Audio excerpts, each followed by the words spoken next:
মনি অভিশাপে রাজা মৃত্যু তোমার হবে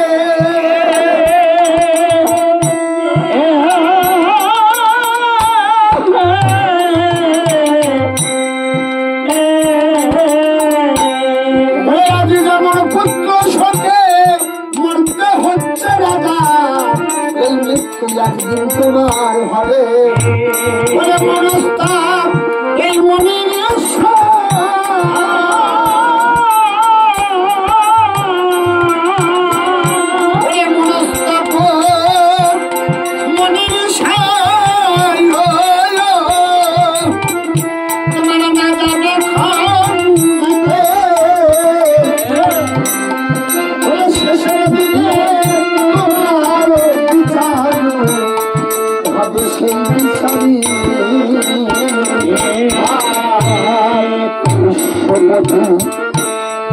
তোমার কাছে একটি নিবেদন জানাই আজ মৃত্যু সুখে হবে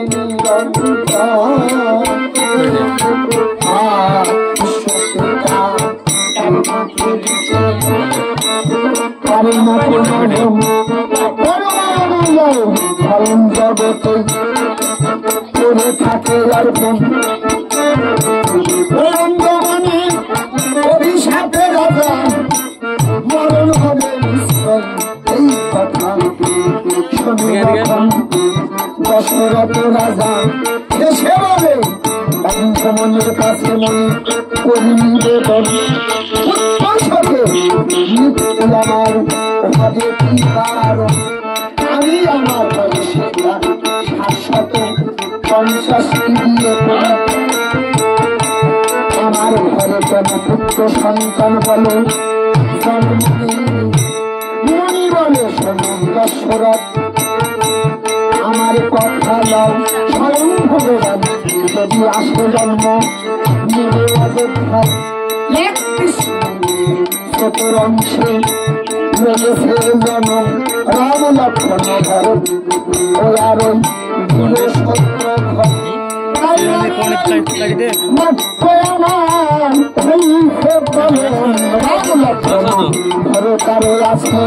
ভিডিও করতে পরে দিয়ে দেবো সব আমার চ্যানেলে পেয়ে যাবে অভিশাপে মরণ তোমার ভাবে এই অভিশাপে যত মানুষ আছেন তাদের শেষ করেন পুত্র শোকে মৃত্যু তোমার ভাবে শুনি কেঁদে কেঁদে দশরথ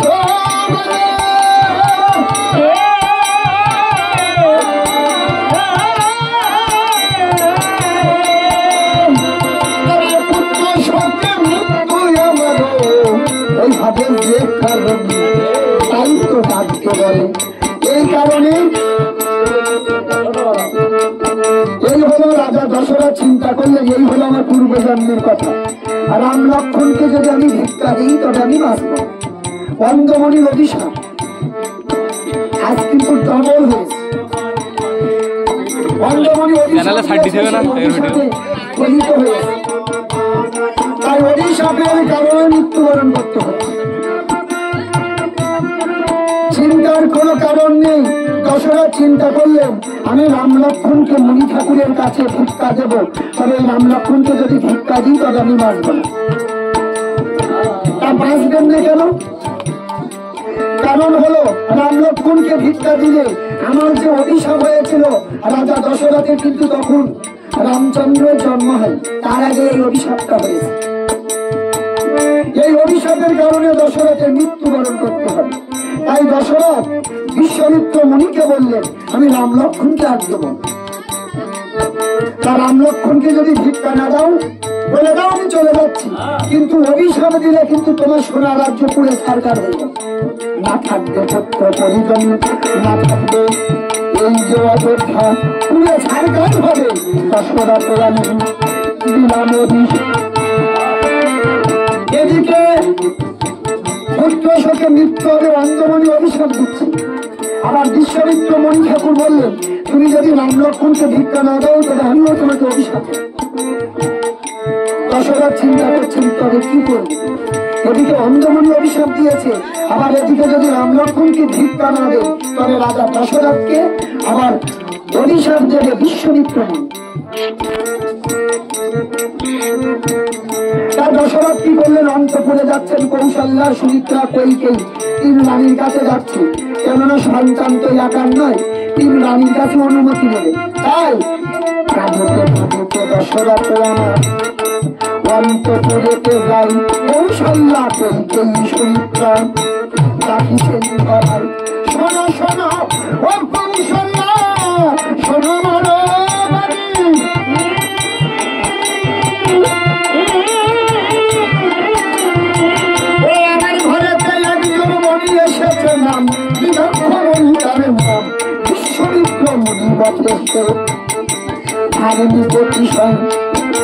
তাই রাম লক্ষ্মণকে ভিক্ষা দিতে পারে মনি এসেছে। রাম লক্ষ্মণকে নিতে কৌশল্যা ওই বিশ্বমিত্র মণি ঠাকুর এসেছে, তুমি শীঘ্র করে রাম লক্ষ্মণকে সাজিয়ে দাও। কৌশল্যা বলছে, না না না মহারাজ, মা হয়ে কিন্তু ছেলে ভিক্ষা দিতে পারবে। আপনার যদি ছেলে থাকে আপনি দিতে পারেন, আমরা মা হয়ে ছেলে ভিক্ষা দেব। তা কি করছেন, ওই ভোরবেলা কুকিরের মধ্যে একটা কান্নাকাটি রাত উঠেছে। ওই সময় তখন ভোর ছিল, আর প্রভাতে উঠিল গৃহ দেখো ক্রন্দনের ধ্বনি। ওই তাই শুনে মন্থনা বলি আসি গুড়ি গুড়ি, মন্থনা আসিয়া বলে রাম গোসারেতে এ বলি তবে রাম মরেছে না, মরেছে না। এ তবে রাম মারা গেছিল না, রাম মারা গেল লক্ষ্মণ মরে যাবে কেন?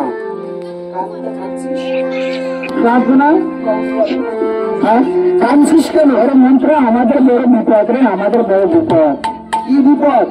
বিপদ প্রভাতে বিশ্বমিত্র মণি এসেছে তারে, আর রাম লক্ষ্মণকে ভিক্ষা চেয়েছে, আর আমাদের রাজামশাইকে দুটো শিকার হয়েছে। ও তাহলে তোরা বিপদে আছিস। আচ্ছা, আমি কিন্তু বিপদ রক্ষা করতে পারি, কিন্তু শুধু মুখের কথা হবে না, আমার বিপদ রক্ষা করলে কিন্তু আমাকে কিছু দিতে হবে। আমার হাতে কি বলতে, এটাকে হীরামুক্তা কাঞ্চন দিয়ে বাঁধিয়ে দিতে হবে। ঠিক আছে, দেবে আমাদের রাম লক্ষ্মণ টাকা দেবে। আর দেখ আমার পৃষ্ঠে কি বলতে, এটা মানে একটা বুদ্ধির গোলা। বুদ্ধির গোলা, হ্যাঁ বুদ্ধি থাকে তো এই মাথায়। এটা হলো আমার বুদ্ধির গোলা, আমি পেটে না ধারণ করে পৃষ্ঠে ধারণ করেছি। ওই বুদ্ধির গোলাকে সোনার উপর দিয়ে বানিয়ে দিতে হবে। ঠিক আছে, তাই দেবো। রাম লক্ষ্মণ থাকে। তোদের ওই রাম লক্ষ্মণ কি বিশ্বমিত্র মুনি ঠাকুর দেখেছে? না, তাও দেখেনি। যদি রাম লক্ষ্মণকে না দেখে থাকে তবে আর দুই ভাই আছে, ভরত আর শত্রুঘ্ন। ওই দুই ভাইকে আমার পাঠিয়ে। ভরত শত্রুঘ্ন এসে দাঁড়িয়েছে, ও বুড়িমা আমাদের দেখেছো কেন? দেখেছি খাওয়ার জন্য। বলছে আমি হলো মন্ত্রণা, আমি তোমাদের দেখেছি, আমার স্বর্গ থেকে একটা নিমন্ত্রণ পত্র এসেছে। সবাই গান শুনতে পারবে, চিন্তা করো না, গান সবাই শুনতে পারবে। তাই ভাবলাম দুই দাদু ভাই আছে, এদেরকে নিয়ে আজকে আশ্রমে যাও। তা তোমাদের নামের পরিবর্তন করে নিমন্ত্রণ বাড়িতে যেতে হবে। পারবে নামের পরিবর্তন? বলছে কিভাবে? ভরতকে শিখালেন, তোমার নাম যে ভরত, কেউ যদি জিজ্ঞেস করে তুমি বলবে আমার নাম রাম। আর শত্রুঘ্ন, তোমার কাছে যদি কেউ নাম জিজ্ঞেস করে তুমি বলবে আমার নাম লক্ষ্মণ। এইভাবে দুই ভাই রাম লক্ষ্মণ সাজবে। বিশ্বমিত্র মুনি ঠাকুর এই যে মন্ত্রণা বললেন, আমি সামান্য মুনি নয়, একটা বার পরীক্ষা করে দেখি। বললাম ছোড়া তোদের নাম?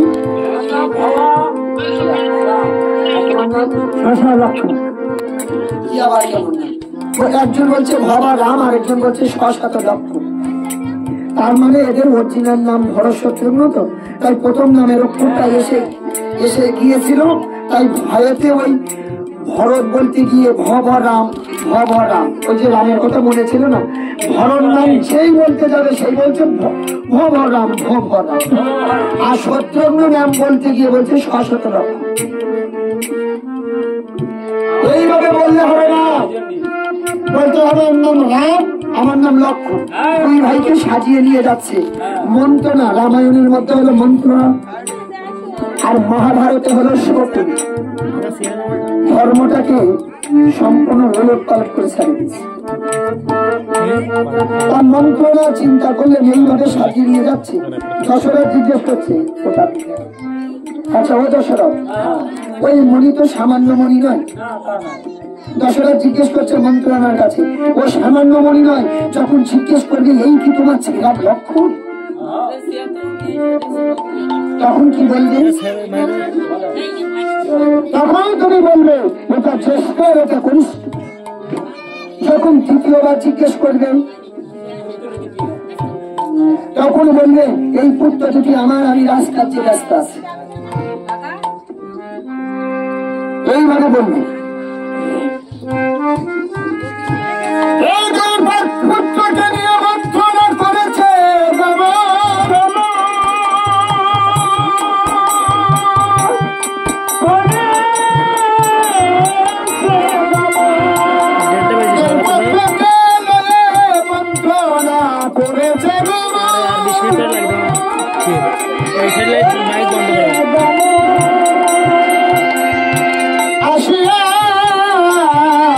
বিশ্বমিত্র মন্দির কাছে দর্শন দিলা দর্শন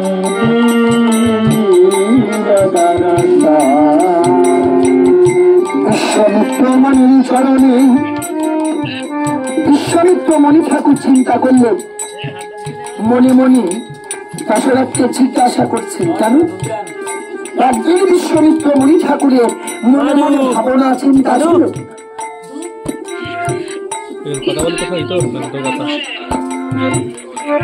বিশ্বমিত্র মণি ঠাকুরের একদিন মনে মনে চিন্তা ছিল, যেদিন ভগবান নারায়ণের সাথে আমার দেখা হবে, যেদিন শঙ্খ চক্র গদা পদ্ম ধারী বনমালা। ভগবান বলেছেন রে বস্তু কুমকুম ভাস কুঞ্জ মধ্যে ব্যবস্থিত মহাকার রূপ মহাজনন স্থিত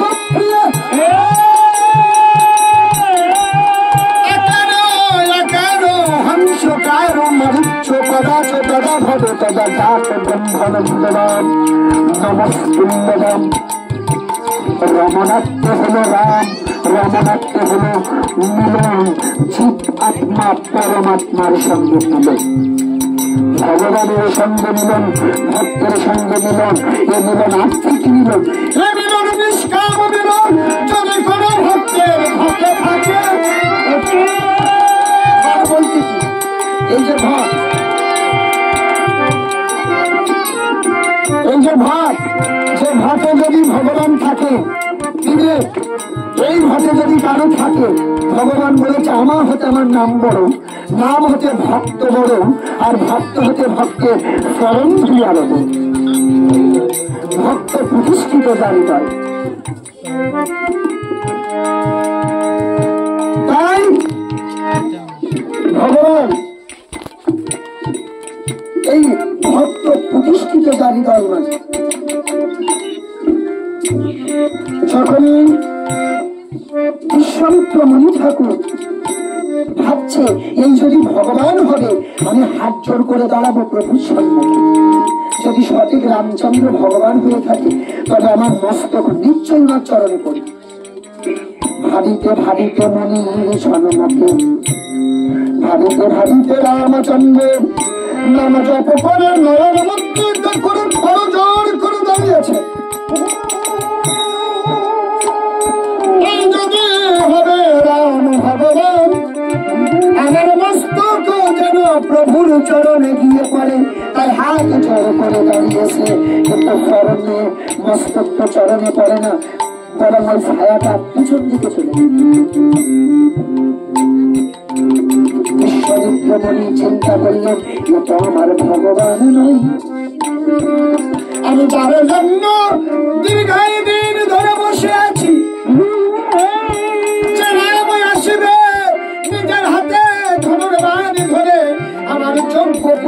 করিবে সে তো এ রাম নয়। তাই প্রশ্ন জেগেছে দশরথ, এই কি তোমার শ্রীরাম লক্ষ্মণ? দশরথ বললেন এটা জ্যেষ্ঠ আর এটা কনিষ্ঠ, অর্থাৎ এটা বড় আর এটা ছোট। তৃতীয়বার জিজ্ঞেস করলেন এই কি তোমার শ্রীরাম লক্ষ্মণ? বললেন এটা রাম আর এটা লক্ষ্মণ। তৃতীয়বার জিজ্ঞেস করছেন দশরথ আমি প্রশ্ন করছি একটা, কিন্তু আপনি উত্তর দিচ্ছেন আর একটা। আমি বলছি এই কি তোমার শ্রীরাম লক্ষ্মণ?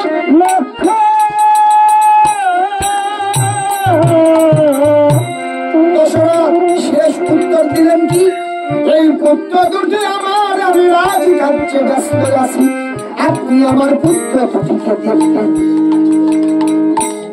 কত সুন্দর কথা দেখেন, সত্যও বললেন না মিথ্যাও বললেন। একটা ধার্মিক মানুষ সত্য মিথ্যা বলতে গেলে তাকে ভেবে চিনতে বলতে হবে। তা দশরথ রাজা একদিকে মিথ্যাও বললেন না আবার সত্যও বললেন, কেননা ইয়াও পুত্র দুটি ওনার। বিশ্বমিত্র মুনি ঠাকুর ভাবছেন এই যদি সঠিক রাম লক্ষ্মণ, আমার আরেকটা জায়গা আছে যেখানে পরীক্ষা করা যায়, সেটা হলো তারকা রাক্ষসীর বন। কোথায় এই তারকা? দক্ষিণ।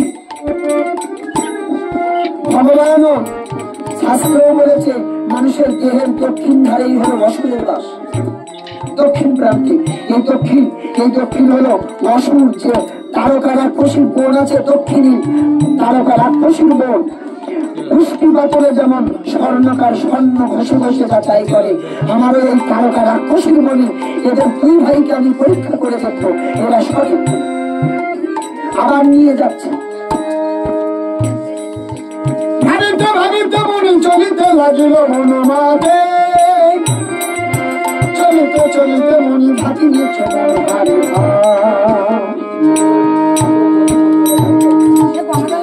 ভাবিতে ভাবিতে চলে যাচ্ছেন, চিন্তা করছেন এই সঠিক রাম লক্ষ্মণ কিনা। হঠাৎ পথে মাঝে বসে বললেন কি আপনি বসলেন কেন? বলছে আমার আশ্রমে যেতে গেলে দুটি পথ খোলা আছে। আমার আশ্রমে যেতে গেলে তপবন অর্থাৎ আমার যে যোগ্যতারে তুমি উপস্থিত হতে গেলে দুটো পথ খোলা আছে। কেমন বলুন তো? পূর্ব উত্তর পশ্চিম দক্ষিণ এই চারটে দিকের মধ্যে দুই দিকে আমার বাড়িতে যাওয়া যায়। এক হলো উত্তর, দ্বিতীয় হলো দক্ষিণ। তবে এই উত্তর পথে যদি যেতে পারি এই পথে 3 দিন সময় লাগবে, নিকন্ত পথশিকা, কোনো ভয় নেই এই পথে। কিন্তু ভয় হলো দক্ষিণে, এই পথে যেতে গেলে 1 দিনে যেতে পারে, কিন্তু এই পথে বিরাট আর তারকা রাক্ষসীর বাস। যে সকালে যাই তার সাথে বিকালে দেখা হয় না, বিকাল তো দূরের কোথায় জন্মের মতন দেখা হয় না।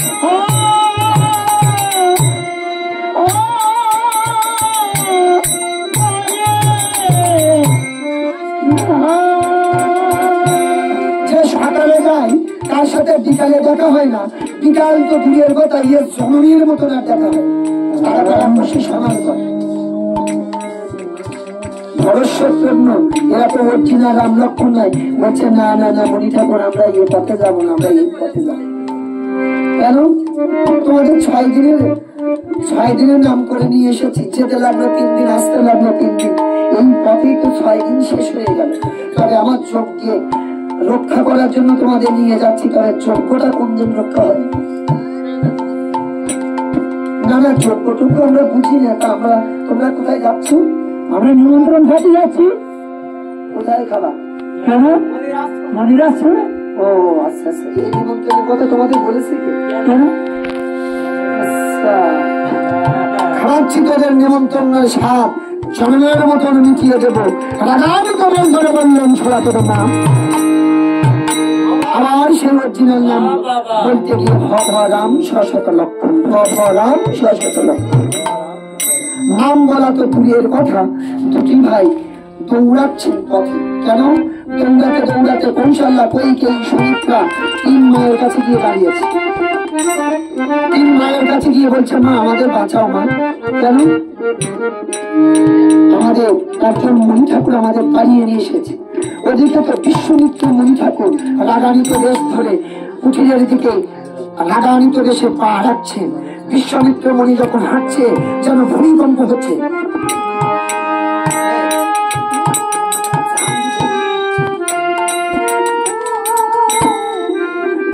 ভূমিকম্প হচ্ছে, বিশ্বামিত্র মুনি রাগান্বিত দেশ ধরে যাচ্ছে।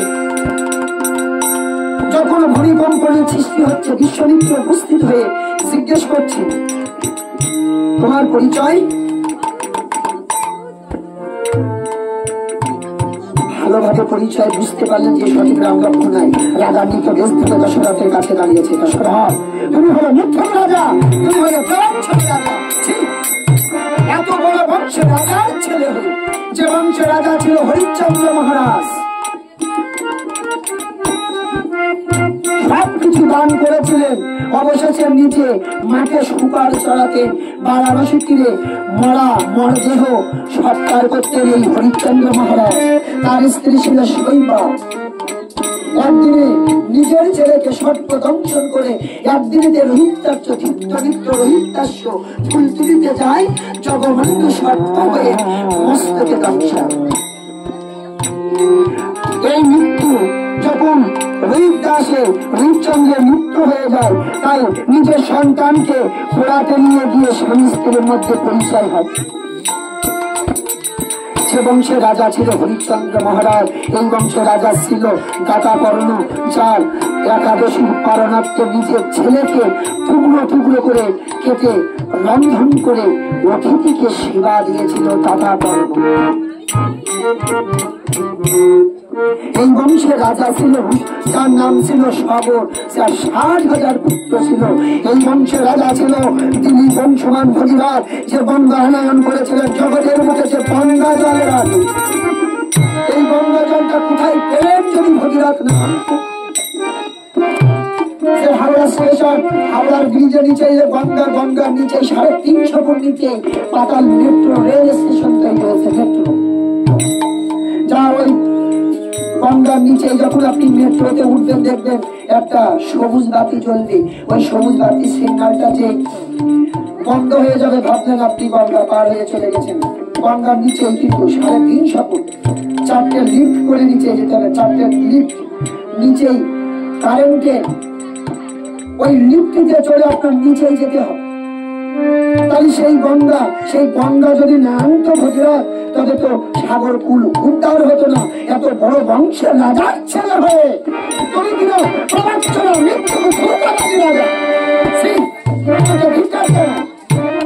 এত বড় রাজার ছেলে হয়ে আজ কিনা মৃত্যুদের মতো।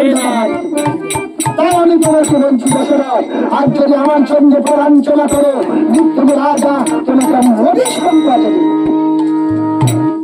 এই ওড়িশাতে না থাকবে তোমার পুত্র পরিজন, না থাকবে সোনার রাজ্য, সবাই ধ্বংস হয়ে যাবে, যেমন হয়েছিল মহাভারত।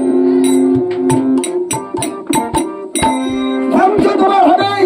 চিরন্তন সত্য মেয়ে পূজায় সনাতন ধর্ম এমন একটি ধর্ম, যে ধর্ম থেকে আমি ভারতবর্ষে 5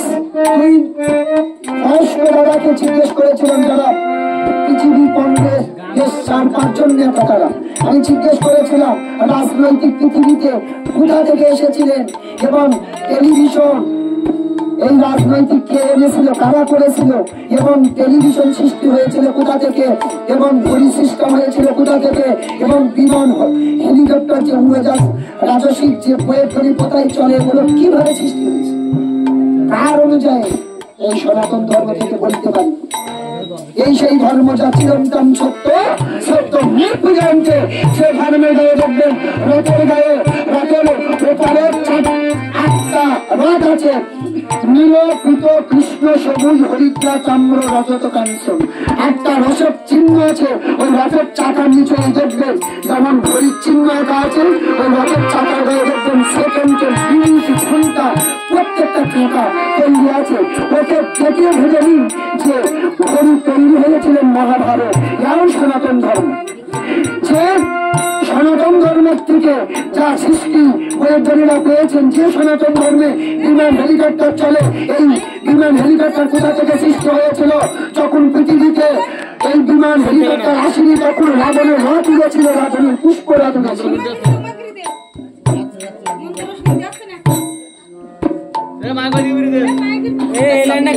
আমি আমার জীবনে এই ব্রাহ্মণ দেখুন যে বেলা দুটোর দিকে আসি কি আপনাদের পরে বলছি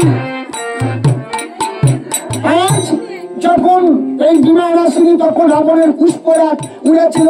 বৈজ্ঞানিকরা রিসার্চ করে দেখলেন সনাতন ধর্মের যদি এই রাবণের পুষ্পরাগ যদি সৈন্যকে উঠতে পারে তবে রিসার্চ করে দেখবো যে সৈন্য কোনো কিছু পরিচালনা করা যায়। এই সনাতন ধর্ম থেকে পরিচালনা এই বিমান হেলিকপ্টার উড়োজাহাজ যা কিছু আছে টেলিভিশন এলো কি করে ধর্মের প্রথম গীতায় অধ্যায়নে লিখেছেন। প্রথম অধ্যায়ে দেখবেন গীতায় ধৃতরাষ্ট্র বা সুসঞ্জয় গীতায় প্রথম অধ্যায়ে লিখেছে ধৃতরাষ্ট্র বা সুসঞ্জয় ধর্মক্ষেত্রে কুরুক্ষেত্রে সমাজে বিশ্ব মামা গবন্ধ করছে দক্ষিণ করে সঞ্জয়।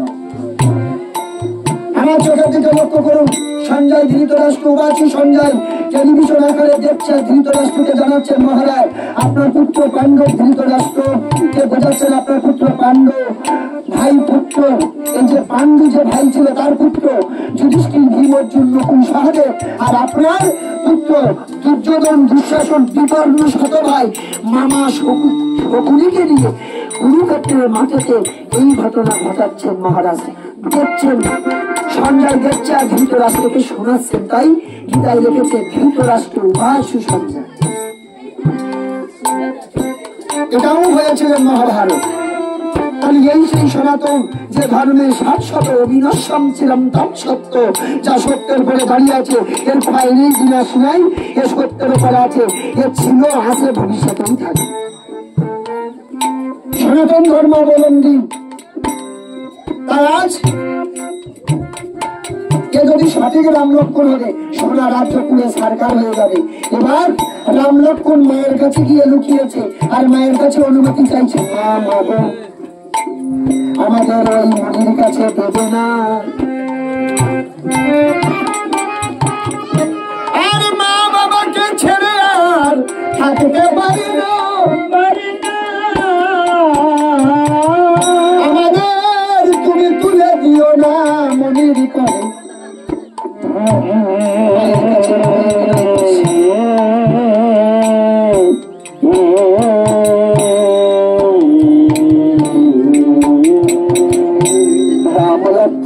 জগতে মা কৌশল্যা সুমিত্রা পরিচয় ৩ মাহাল করে অন্ধকার কুঠিরের দিকে নিয়ে যাচ্ছে যেন মহারাজ সন্ধান না পায়।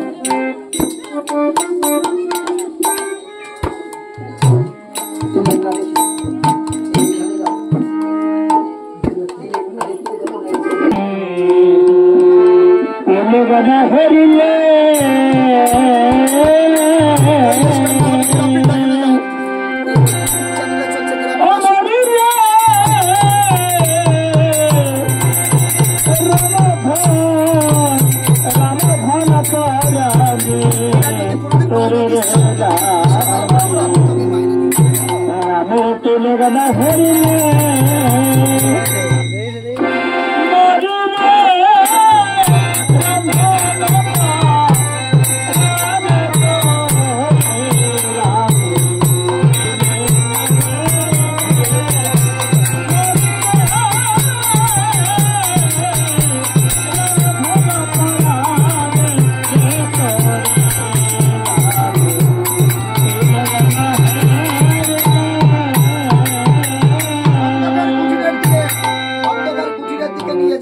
সন্ধান না পায়।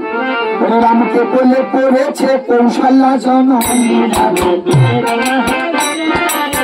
রামকে বলে পড়েছে কৌশল্যা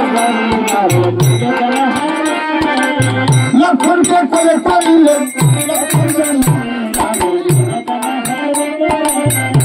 রামের মা হলো কৌশল্যা আর লক্ষণের মা হলো সুমিত্রা। রামকে বলে পড়েছে কৌশল্যা লক্ষণকে কোলে করিলেন লক্ষণের রামচন্দ্র জিজ্ঞেস করছো না আজকে আমাদের কোথায় নিয়ে যাচ্ছ? ছেলে ধরার ভয় আর নবরে এসেছে ওরা ছেলে ধরার ভয় অন্ধকারে কুটিরে নিয়ে যায় সন্ধান কৌশল্য মা চিন্তা করছে ওরা তোকে আজকে নিয়ে যাচ্ছি অন্ধকারে কুঠিয়ে, যেন দশরথ মহারাজ না জানতে পারে। তার অন্ধকারে কুঠিয়ে নিয়ে যাচ্ছি, কিন্তু যিনি ত্রেতা যুগে ভগবান রাম অন্ধকারে যত অন্ধকারে করিনি, যত রঙের মধ্যে নিয়ে যাচ্ছে তত যেন আলোকিত হয়ে যাচ্ছে, যেন কোটি সূর্য আলোকিত হয়ে যাচ্ছে। অন্ধকার কুঠিরে অন্ধকার অন্ধকারে আলোকিত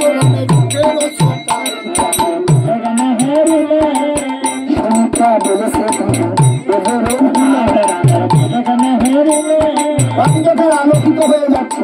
তাই গর্ভধারী মা কি করলেন? সর্বলম্ব ভাবিল না চরণ ভাবিল না,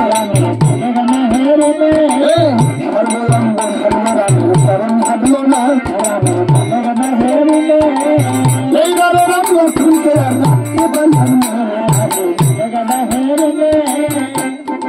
রামকে যত অন্ধকারে নিয়ে যাচ্ছি তত আলোকিত হয়ে যাচ্ছে। সৌমিত্রা বলেছে দিদি সৌমিত্রা বলেছে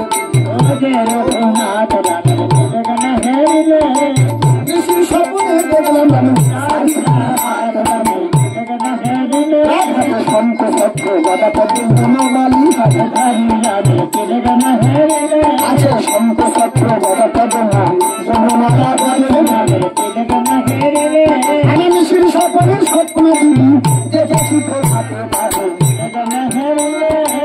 সৌমিত্রা বলছে দিদি আমার রাম হলো সত্য যুগের নারায়ণ, তাই শঙ্খ চক্র গদা পদ্মধারী বনমালা বলে আমার মন বলছে এই সেই বেকার রাম এসেছে, আর এই সেই বেকার রাম এসেছে দেখলি এই সত্যটা পাত্রতা করি সত্যই শ্রী হরি আমার সত্য নারায়ণ। এই তারপরে তো কৃষ্ণ তুমি তারপর রাম আমার সীতা ও করণ, এই কলি যুগে গৌরঙ্গ কবি ভুলেন ধরা পাপাচারী অত্যাচারী ব্যভিচারী নাম অত্যাচারী দুরাচারী ভুলাইতে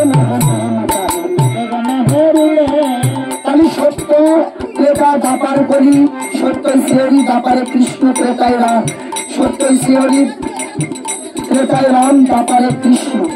কলিতে গৌরাঙ্গ মহাপ্রভু পাপাচারী অত্যাচারী ব্যভিচারী দুরাচারী ভোলা বহির্মুখম চিরঞ্চরা কলিযুগ উদ্ধারের প্রত্যাশায় হরিনামে কালী মাতাই নিয়ে অবতীর্ণ হলো শিয়ানো গৌরাঙ্গ বিঞ্ছি বাঞ্ছিত ধন করে আরাধ্য দেবতা পাপনাথ গৌরাঙ্গ সুন্দর। এবার মনে জন্ম নিবে সহ্য করে হরিনাম দিয়ে গাইবেন চিরদিন, তবে সত্য নারায়ণ আমার এসেছে এই সত্য নারায়ণ করে তাই এসেছে ঘরে রামকে পেয়ে কৌশল্য ভগবানকে কোলে কোলে আবার দিতে কৌশল্যময় ভক্ত আমার মাতা পিতা ভক্ত আমার গুরু ওই ভক্ত পেলে কিছু নাম আমার ভাষা কল্প আর ভক্ত খাবাইলে সেদিন তো খাই ওই ভক্তের কবি অসাল গেলে আমি আরে চার কান্দারি রাম ভগবান হয়েছিলেন ওই রামের ওই যে কান্দারি হয়েছিল আমার রাম ভগবান আরে চার কান্দারি হয়েছিল তার মাঠ হবে ওই কান্দারি পার হয়ে যায় আমার রঘুনাথ সেই রঘুনাথ করে নিয়ে রাজি বলেছেন ওই কৌশল্যকে গেলাম রামকে কৌশল্য কাঁদছে রাম কতদিন ভাবতে আমি সত্য নারায়ণ আমি পেয়েছি সন্তান বলো রামান ভাগ্যের জগতে আর কারবার আছে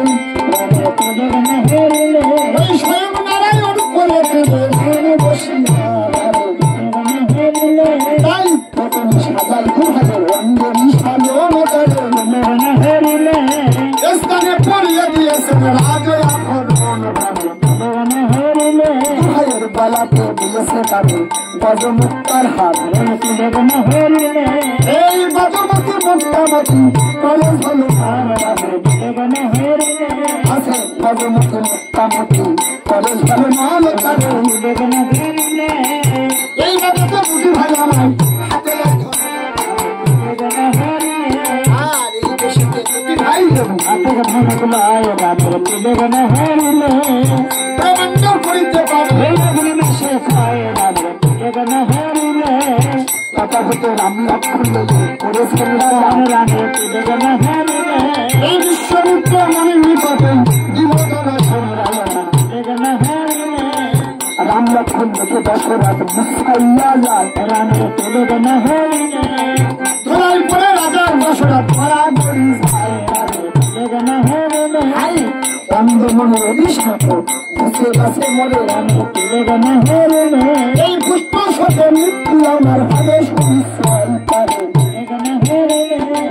কৌশল্যাবানে মহারাজ শান্ত হন আজ ভক্ত এসেছে ভগবানকে নিতে রাম লক্ষ্মণকে দশরথ দেখে মুখ ছাইয়া বরাবরই যাচ্ছে কৌশল্যা মা এসে বলছে মহারাজ আপনি শান্ত হন স্বয়ং ভগবানকে নিতে ভক্ত দাঁড়ে এসেছে তাই আমি সাজিয়ে নিয়ে যাচ্ছি যেভাবে রাজস্ব কায়দায় ছিল ঠিক রাজা মরণে দুই ভাইকে সাজিয়ে আমি মনির কাছে অর্পণ করতে যাচ্ছি তাই দুই পুত্র এলো রাজা করেছে বমন ওই বিশ্বমিত্র মনির নিকটে এইবার বিশ্বমিত্র মনি চিন্তা করছে এই সঠিক রাম লক্ষ্মণ কিনা তাই হাত জোর করে দাঁড়িয়েছে যাতে প্রভুর চরণে গিয়ে বিশ্বমিত্র মনি মস্তক দিয়ে পড়েছে তাই বিশ্বমিত্র মনি প্রণাম করতে যাচ্ছে এমন সময় রাম লক্ষ্মণকে দশরথ বলছে বাবা দশরথ বলছে বাবা রাম লক্ষ্মণ তোমরা বিশ্বমিত্র মনি ঠাকুরকে প্রণাম করো তাই রাম লক্ষ্মণ বিশ্বমিত্র মনি ঠাকুরকে প্রণাম করছে প্রণাম করে কিছু দূরে গিয়ে পথমাঝে বসেছে কি কোথায় যাচ্ছে পথমাঝে বসেছি কেন বাবা আমার আশ্রমে গেলে দুটি পথ তবে সরাসরি বলে এই দক্ষিণ পথে যেতে গেলে একদিনে পাই কিন্তু দুর্জয় তারকা রাক্ষসী আছে এই তারকা বধ করবেন কিভাবে তারকা যে সকালে যায় তার সঙ্গে বিকালে দেখা হয় না বিকাল তো দূরের কথা এর জন্মের মতন দেখা হয় না তারকাই সংহার করে ফেলবে রামচন্দ্র নিজেই ধনুর্বাণ হাতে নিয়ে বলছেন ভাই নেই তো আমি ধনুর্বাণ নিয়েছি যখন হাতে আজ তারকাকে বধ করে তারকা রাক্ষসী দেখছেন গলা বাইর করে দেখছে যে ছোট ছোট বালক আর বৃদ্ধ আগমন তারকা বলছে ওই বৃদ্ধ মনির মস্তক কাটি গলায় মালা পরবো আর ওই ছোট ছোট বালকের মাংস তেলে উদার ভরা তারকা রাক্ষসী রামচন্দ্র দিয়ে ধেয়ে চললেন আর রামচন্দ্র ধনুর্বাণ নিয়ে তারকার দিকে ধেয়ে চললেন দক্ষিণ ভারত যত অসুরের জন্ম হলো দক্ষিণ ভারতে যে সনাতন ধর্মের বৃহত্তম বড় পূজা হলো দুর্গা পূজা যে মহিষাসুরকে বধ করেছেন দেখবেন বাম সাইডে আদ্যাশক্তি মহামায়া ঠিক এইরূপ আপনার উত্তরে শিহরি দক্ষিণে মুখ করে বাম সাইডে ত্রিশূল মেরে দিচ্ছে দেখবেন কেননা মহিষাসুরকে হত্যা করেছিলেন এই মহিষাসুরের এর বিরাট কাহিনী মহিষাসুর জম্বাসুর কিভাবে কেননা এই মহিষাসুরের অরিজিনাল বাড়ি হলো ভারতবর্ষের মহিষপুর গ্রাম বলে একটি গ্রাম আছে যে গ্রামে মহিষাসুরের জন্মস্থান অরিজিনাল কোন অসুর হলে কি হবে এনার গ্রাম আছে মহিষপুর দেখবেন শুধু 10 হাতে কিন্তু জগতের মুখে এই 10 হাত কিভাবে হলেন 10 হাত মনি ঋষিরা ব্যাখ্যা দিলেন যে মা দশভুজার নারী মায়েরা হলো দশভুজা তাই অরিজিনাল হাত হলো 2 হাত যে 2 হাত দিয়ে ত্রিশূলটা বধ করেছিলেন মহিষাসুরকে অরিজিনাল 2 হাত দিয়ে আর 8খানা হলো কালপনি জাতীয় জগতের বুকে চিত্তে শিখিয়েছে যে দেখো আদ্যাশক্তি মহামায়া যদি মনে করে দশরূপা ভুজার দুর্গতি নাশিনী রূপ ধারণ করতে পারে তো দেখে নাও মায়ের নারী রূপ কখনো দশভুজাও হতে পারে আর অরিজিনাল হাত দিয়ে মহিষাসুরকে বধ করেছিলেন। যত অসুর হলো দক্ষিণ ভারত মহিষপুর গ্রাম, তাই তারকারা খুশি মন দক্ষিণী। তাই এবার যুদ্ধ বাঁধলো তারকার ভগবান রামচন্দ্রের সঙ্গে। আমাদের বাড়িতে ভীষণ ধনুকারে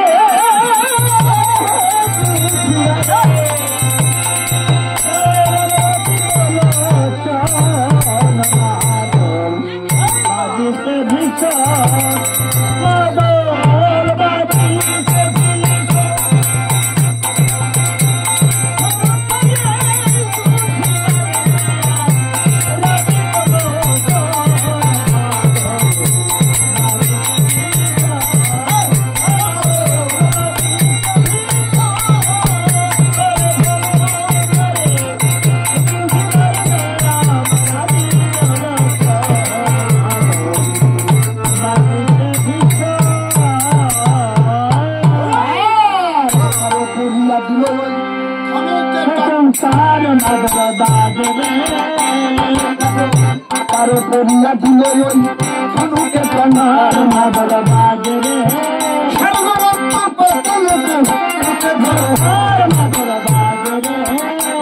মাত্র সর্প বাঙা সংগ্রামে ছাড়ি মাদল বাজে রে শত শত সর্প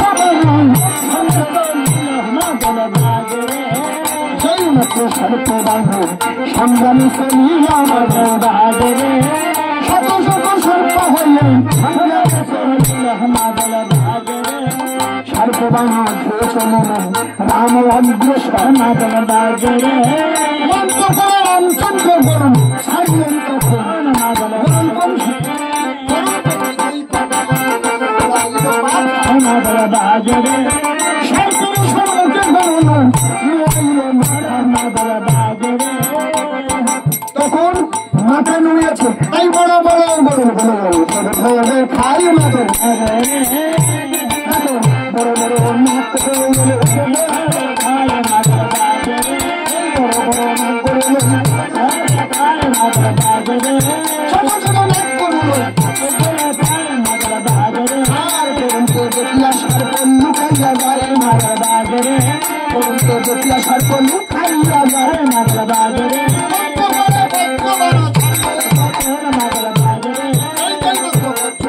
সংগ্রামে চারি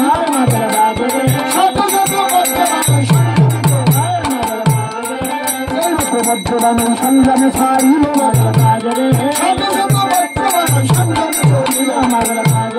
তাদেরকে চিন্তা করে আমার রাম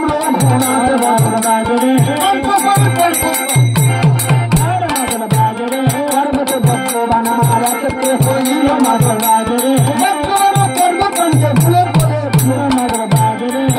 বিভক্ত ভাবে ওই তারকারা কৃষ্ণ মাদল বাজরে হাত দিয়ে রামচন্দ্রকে ধরিয়া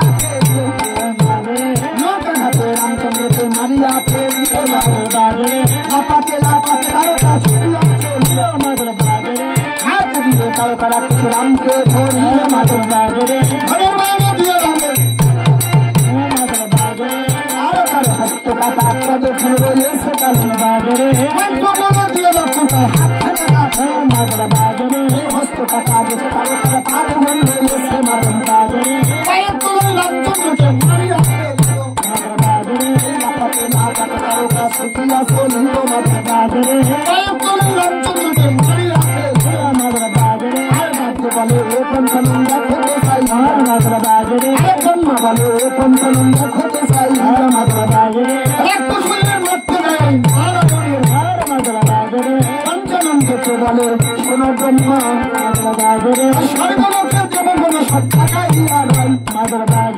রাম ভগবান ধনুর্বাণ চলিতে লাগিল মাদল বাজরে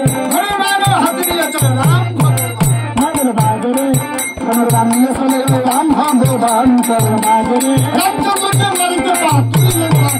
মাদল বাজরে হার উঁচু করে পাঠানায় রাক্ষসী তুলিল তরণ বাজরে সর্বমতন নিধন হবে মাদল বাজরে আজ উঁচু করে লক্ষণ কৃপে ধরো হর মাদল বাজরে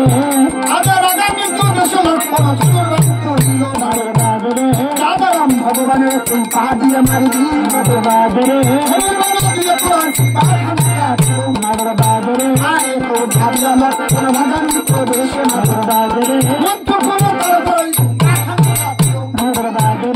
হস্তপদ গেছে কাটা তবু খেলা পাইয়া হস্তপদ গেছে কাটা আমার হাত কাটা গেছে পা কাটা গেছে কুম্ভকর্ণ সবাই দেখেছিলেন না হাত পা কেটে গিয়েছিল তবুও কিন্তু রণভূমিতে হারিয়েছিলেন তারকারা প্রতি হাত পা কেটে নিয়েছে হস্তপদ গেছে কাটা তবুও খেলা পাইয়া মাধুর বাজারে রামচন্দ্র বর্ণবিষে দন্ত শিবান সংগ্রামে চালিল মাধুর বাজারে শত শত দন্ত শিবান সংগ্রামে চলিল মাধুর বাজারে দন্ত পুরাণ সে তারকার বুকেতে বিধিল মাধুর বাজারে মাধুর বাজারে তারকা পরিল আমার পর্বত প্রমাণ মাধুর বাজারে তারকা পরিল এই পর্বত প্রমাণ মাধুর বাজারে এই কৃত্তিবাস পণ্ডিতের ওই অমৃত হরি মাধুর বাজারে রামানন্দে জয় জয় ভক্ত হরি হরি হরি মাধুর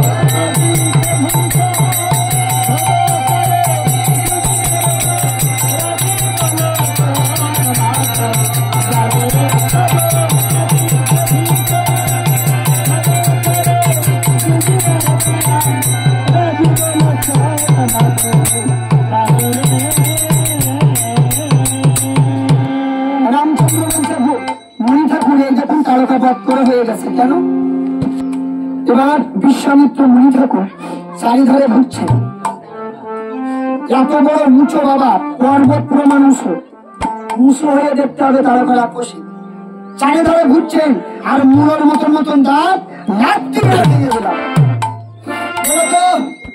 এই তারকা বধ করেছে কি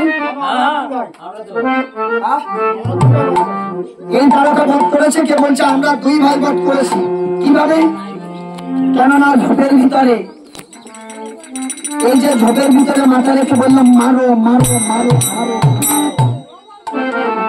আমি তো উৎসাহস দিয়েছি বেশ টাকা হতে সবাইকে নিয়ে যাচ্ছেন এবার বিশ্বামিত্র মুনি ঠাকুর রামকে বললেন আচ্ছা রাম তুমি তো আমার আশ্রমে যাচ্ছ অনেকে আদর করে বলবে তোমাদের দীক্ষা শিক্ষা হয়েছে কি বলবে খাওয়া দাওয়া এটা দীক্ষা শিক্ষার মধ্যে পড়ে না সদ্গুরুর আশ্রয় নিয়ে দীক্ষা নিতে হয় অদীক্ষিত কারো হাতের জলে স্পর্শ করা যাবে যদি যাবে আমার সঙ্গে তোমাদের দুই ভাইকে দীক্ষা নিতে হবে যাও ঘু শব্দের অর্থ অন্ধকার আর রু শব্দের অর্থ হলো আলো এই জন্য যে গুরুদেব অন্ধকার থেকে আলোর পথ দেখায় তাকে গুরুদেব বলা হয় তাই তোমরা দুটি ভাই গুরু মন্ত্র নিয়ে এসো আচ্ছা আপনি যখন আমাদের সঙ্গে আছেন আমি আমাদের দীক্ষা দেব আমি যে দীক্ষা দেব হ্যাঁ তবে বেশ তোমরা দুটি ভাই স্নান করে এসো রাম লক্ষণ স্নান করতে গেছে বিশ্বামিত্র মুনি ঠাকুর চিন্তা করলেন প্রভু তুমি হলেন সত্য যুগের নারায়ণ ভগবান তুমি হলে ভগবান আমি তোমাকে কোন নামে দীক্ষা দেব তুমি হলে এই যুগের ভগবান রাম হলো ত্রেতা যুগের ভগবান ভগবানকে কি নামে দীক্ষা দেব বিশ্বামিত্র মুনি ঠাকুর বললেন আমি তোমাকে কি নামে আর দীক্ষা দেবো শুধু লোকাচারের জন্য তোমার নাম আমি তোমাকেই দেব ভগবানের যে নাম ছিল রাম সেই রাম মন্ত্রেই দীক্ষা দেব রাম মন্ত্র দীক্ষা দিয়েছে কিভাবে রাম নাম সে যুগে দিয়েছিল রাম মন্ত্রে দীক্ষা তবে এখনকার সময়ে এই কলিযুগে তো দুটো নাম একসঙ্গে মিলিত করে গাইতে তাই রাম নামে দীক্ষা দিচ্ছেন হরে কৃষ্ণ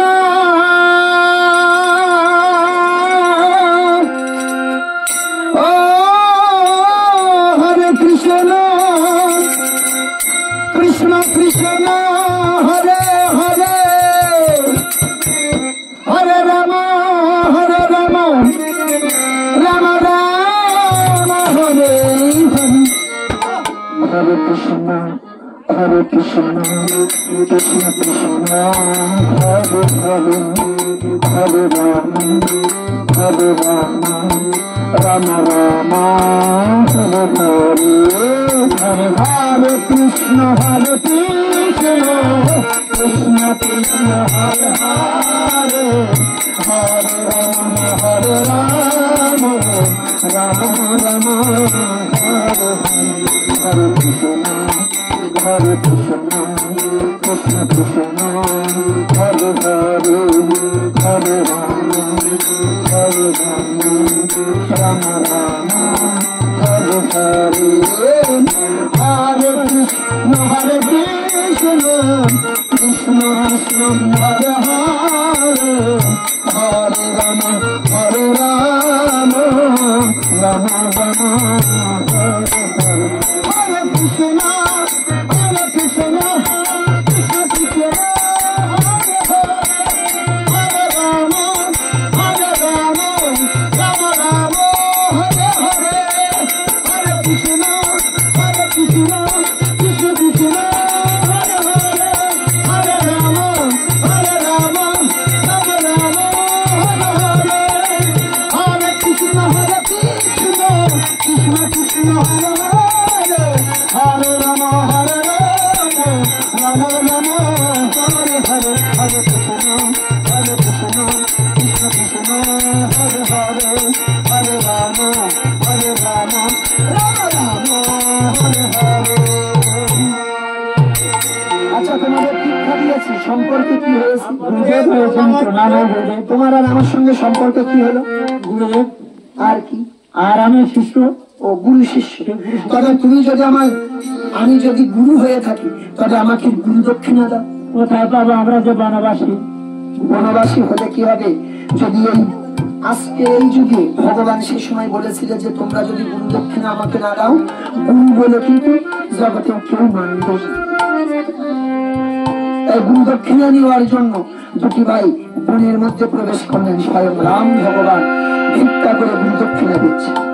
জয় জয় সীতাপতি রামচন্দ্র জয় জয় সীতারাম জয় জয় সীতাপতি রামচন্দ্র জয় জয়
শর্ত হলো দুটি ভাইকে নিয়ে মণির যজ্ঞে আরম্ভ করলেন এই বিশ্বমিত্র মণি ঠাকুর। যে যজ্ঞ আরম্ভ করেছেন, কিন্তু ওই যজ্ঞে তারকা মারা গেছে, কিন্তু এর পুত্র বেঁচে ছিল। তারকার পুত্র মারিস গিয়ে সেই যজ্ঞ ক্ষেত্রে উপস্থিত হয়েছে যে আমার পিতাকে হত্যা করেছে, এই যজ্ঞ কোনোদিন আমি পূর্ণ হতে দেব। তারকার পুত্র মারিস দলবল নিয়ে যজ্ঞটাকে আবার নষ্ট করে দিয়েছে। বিশ্বমিত্র মণি বল ভেঙে পড়ল, হে প্রভু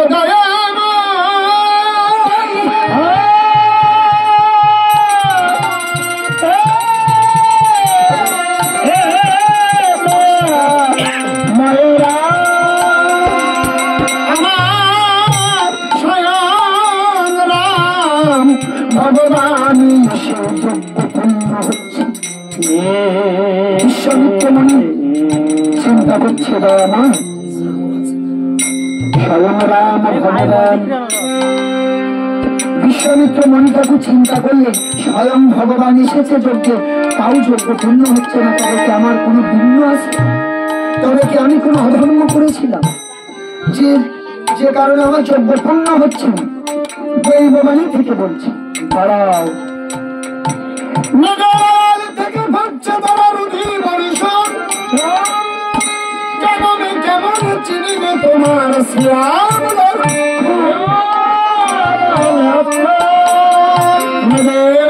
থেকে করছে তারা রুধির পরিশ্রম, কেমন চিনবে তোমার শ্রীরাম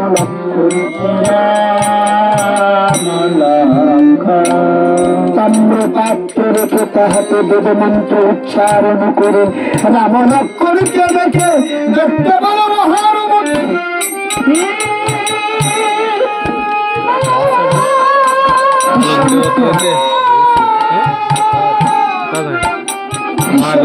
ঠাকুর বললেন, আচ্ছা বাবা তোমরা তাম্র বাটিরা ওরা যে আক্রমণ করছে মেঘের আড়াল থেকে, তাম্র পাত্র রেখে তাহাতে বেদ মন্ত্র উচ্চারণ করে রাম লক্ষ্মণকে দেখে দেখতে বলো লোহার মধ্যে কিসের মূর্তি দেখা যাচ্ছে। ততরূপ দেখেছেন? বলছে গুরুদেব রাক্ষসের ছায়া মূর্তি দেখা যাচ্ছে, তবে তোমরা নিম্ন নজর করে বুদ্ধে বাণ নিক্ষেপ করো। নিচের দিকে লক্ষ্য করে বুদ্ধে বাণ নিক্ষেপ করেছে, যত রাক্ষস ছিল ঝাপা ঝাপ ঝাপা ঝাপ সবাই মারা গেছে। একা বেঁচেছিল কে? মারিস।